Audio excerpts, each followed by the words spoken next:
കല്ല് വീണയാളെ എന്ത് ചെയ്യണം? ക്ലാസ് ജലദോഷിക്കുന്നിൽ. ക്ലാസ് എടുക്കുന്നത് സുശ്രു കരടി. വരൂ, പങ്കെടുക്കൂ.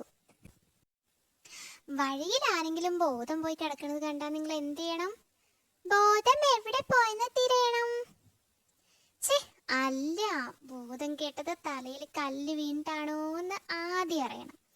അതെങ്ങനെ അറിയും? ബോധം കെട്ട ആളോട് ചോദിക്കും. അല്ല, കല്ലിനോട് ചോദിക്കും.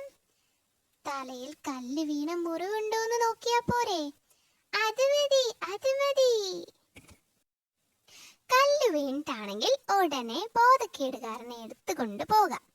ഇങ്ങോട്ട്, പുഴക്കരയിലേക്ക്. എന്നിട്ട് മുഖത്ത് വെള്ളം തളിക്കുക, ബോധം വീഴും.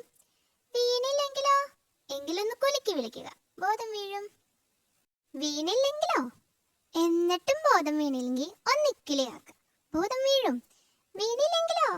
എന്നിട്ടും വീണില്ലെങ്കിൽ ഒട്ടും സമയം കളയാതെ വൈദ്യരുടെ അടുത്തെത്തിക്കുക. അപ്പൊ ചെയ്യേണ്ട കാര്യങ്ങൾ മനസ്സിലായല്ലോ. തലയിലെ മുറിവ് നോക്കിയാ പിന്നെ വെള്ളം തളി, കുലുക്കി വിളി, ഇക്കിളി, വൈദ്യരെ വിളി. വെള്ളം തളി, കുലുക്കി വിളി, ഇക്കിളി, വൈദ്യരെ വിളി.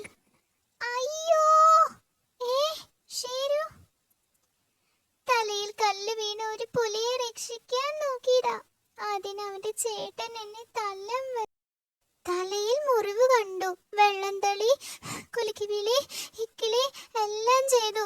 ബോധം വീഴാഞ്ഞപ്പോ വൈദ്യരുടെ അടുത്ത് എത്തിച്ചു. ശിടാ, പിന്നെന്തിനാ ചേട്ടാ ഷേരുവിനെ തല്ലുന്നത്? തലയിൽ കല്ല് വീണ അനിയനെ ഞാൻ വൈദ്യരുടെ അടുത്ത് എത്തിച്ചതാ. അവിടുന്ന് ഇങ്ങനെ അനിയനെ